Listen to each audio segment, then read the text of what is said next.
Hey guys, Mike here. So we got a big week ahead of us with a ton of economic data. Still got some earnings coming out as we wrap up earnings season here over the next couple weeks. Heading into the month of December, will there be this year-end Christmas rally? We will get to find out for sure. I am going to show you though some data at the beginning here, which just, I mean, it's kind of mind-blowing, but it shows you the difference in what kind of market we're in right now. Because I've showed you these divergences when it comes to like the RSI on the weekly or the MACD or even the breadth.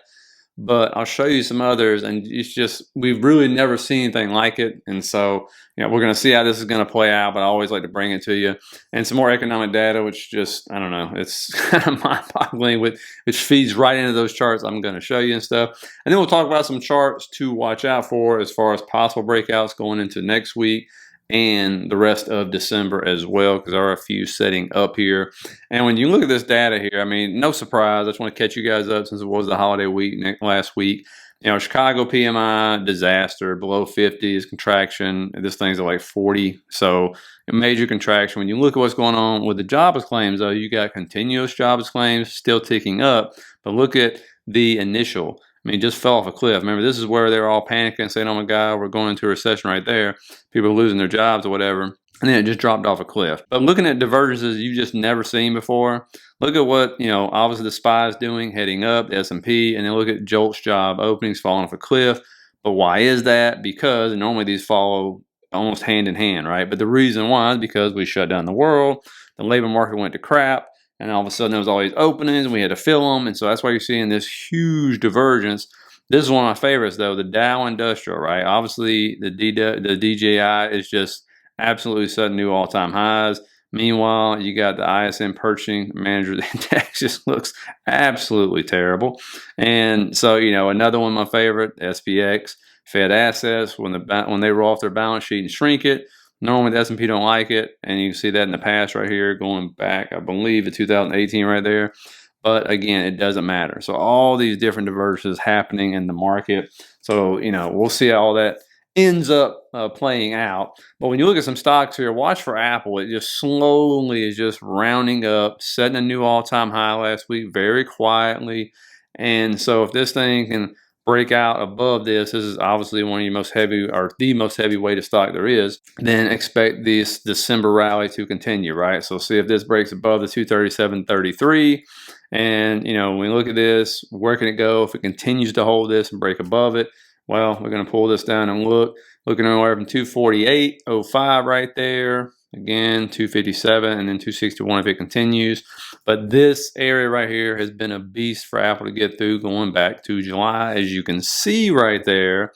And this will be number, was that 1, 2, 3. So the fourth time. So if it doesn't hold and ends up being based a false breakout here, then it'll be the fourth rejection since July. Again, though, don't be surprised. You clearly are seeing money rotate into Apple. So it pulls back, you get a bounce right there and go. I think a lot of people are betting for this one to go up even farther, right? Meta's another one, 50 moving average, 1, 2, 3, 4 rejections. So that means if it gets above that 50, this one right here is going to move to 602. I think it moves to 602 pretty quickly if it actually gets through that 50. But, hey, let's say it continues to get rejection, gets no love. 542 is going to be the area to watch on to the downside.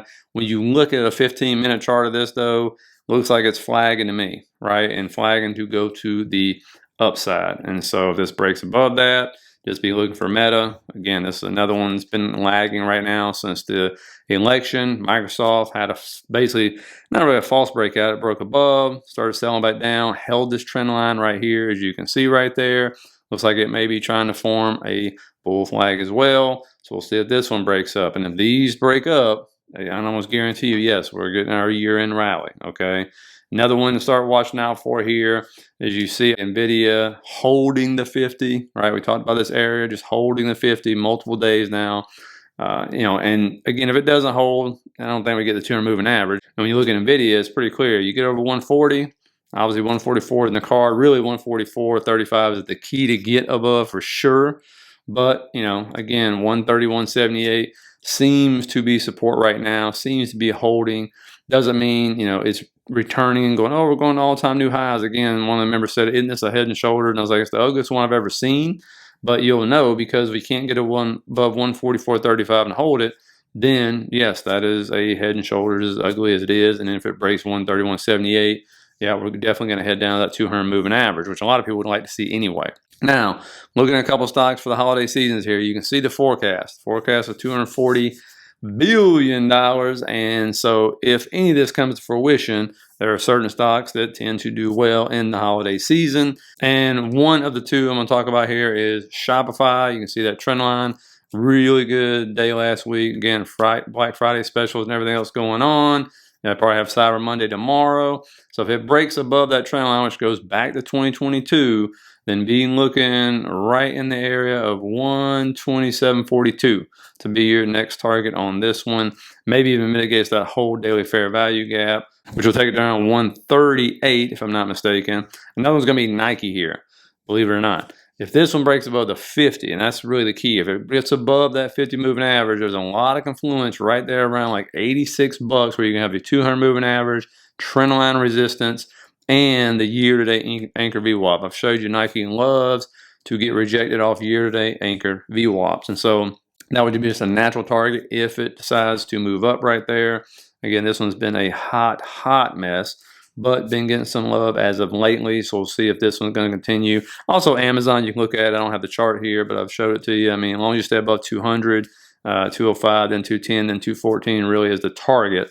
And so if you know, I expect news to start leaking out about these sales, like, oh, we had these record Black Friday sales and stuff. And if that happens, it normally is going to push these up. Tesla here, you can see, obviously, you got your bull flags that broke out. One was on the earnings. One was on the Trump re-election with him and Elon. And then, of course, we had another one right here where we thought, oh, maybe we're coming down. It actually did hit the 300 target and then bounced again. And now we're just consolidating still. Okay, when you see this right here, it kind of lets you know the options market really isn't piling behind this. So again, watch for your call sweeps. Consolidation is not a bad thing. A lot of people still have that 400 price target on this one. If it gets above 346, I believe that is, then expect this to go back to 358, which seems to be kind of a brick wall. If not, then look at 328.54 for support there. But there's nothing bearish going on right here when it comes to Tesla at this point in time. It just ran up a lot, so it's consolidating. Again, Palantir once again, this one was consolidating at that level. I want to see if it starts to break out to start going to a different little area right here, because it keeps peeking its head above there, kind of holding it now as support. And so when I line this up and just look at the fibs, because this is one of those themes we talked about in Saturday's video, it's been a theme since the election really, then maybe 72.48 is the top of that box. So let's see if it starts holding 65 to 72 as of now. Again, if it doesn't hold, now what happens is we'll talk about, you have support there, right there in that little consolidation box. So around 59 would be support if it did come back down, as long as there's no crazy news or anything. Lemonade, somebody asked about this when we talked about it before, but this has been one of these squeezes, right? It's a very low float, high shorted stock. You can see it consolidates, then it squeezes, consolidates, then it squeezes, and now you're sitting here doing what? We're consolidating again. It's hard to predict when these squeezes are going to be over, because again, it's just a low float stock, right? And a lot of these stocks on the Russell are just doing this. I did show you guys in Saturday's video what I did in a members video on showing you these low float, high shorted stocks. And if not, obviously, once it's over, you're going to get a massive pullback.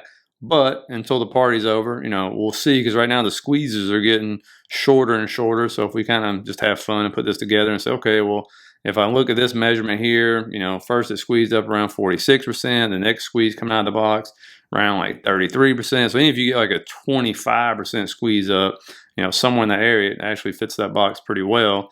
And so we'll just move that up.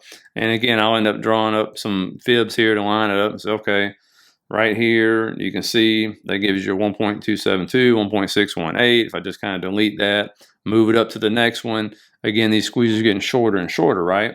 Because people just aren't shorting as much and there's not much to squeeze anymore.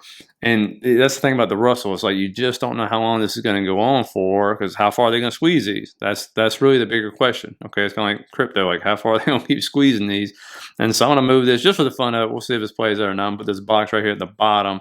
So if you see the squeeze in Lemonade, somewhere up in that area where it's like between 60, 67, I think, is where you're going to be looking at. Now, if we get these breakouts in Apple and back in Microsoft and Meta and say NVDA comes back alive, Obviously, this is going to be the Qs most likely right here. People have picked 510. We already reached 510. So, 516, 520 by year end, you think? Let me know in the comments what you think about that if we're getting this rally. And when it comes to earnings, got some high flyers here. You got Salesforce on Tuesday, Okta, Marvel's going to be another one right there. And then we'll go with Chewy on Wednesday, Foot Locker, Dollar Tree. So you got some more of your retailers coming out here, Campbell's, Cracker Barrel, all those fun things down there. Sentinel One's going to be a good one. American Eagle, Five and Below.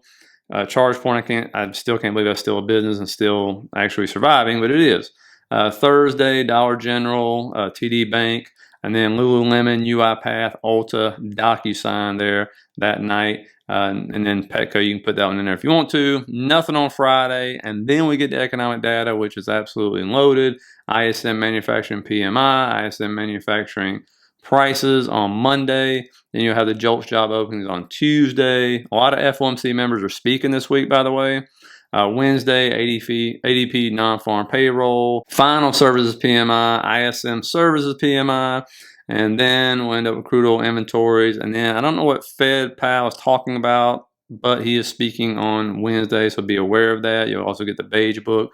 Thursday, unemployment claims. And then Friday, average hourly earnings, non-farm employment changes.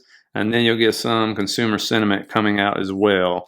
And be looking tomorrow to see if they have the Cyber Monday sale on TradingView for you guys. A lot of people ask about that. So we'll see if that rolls out or not, and I will let you know. Should give you the 70% off too, but that'll be the last time to do that for a year. So anyway, hope you guys got some out of it. Please hit the like, subscribe button if you did. Think about signing up for the membership. Less than McDonald's combo. That's everything you get with it right there. And I'll end up seeing you guys for another fun one tomorrow. So have a good one.